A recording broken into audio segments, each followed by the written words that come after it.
Hey there everyone, in today's video I'm going to show you how to insert a checkbox in your Microsoft Excel worksheet. To do this, first of all you need to add your developer section on the top right here on the ribbon. To do that, just right click anywhere and select customize ribbon. And on the mini tabs you want to add your developer section here.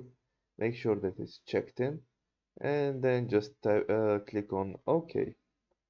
Once you're here, all you need to do is select the cell that you want to have a check mark or a checkbox or check whatever in it, and select the little insert option from here. And it's the third one from left to right. There it is. Checkbox. Form control. Just click on that, and afterwards you can see that. Oops, sorry, I misclicked. And afterwards, let me just click it again. You can see that your mouse becomes a little plus sign that usually goes up when you have to mark up a cell. So let mark up where you want to put it, like so. And there you go. Now you have a checkbox. You can select it by just right clicking it. You can edit the text, do whatever you want. You can move it around.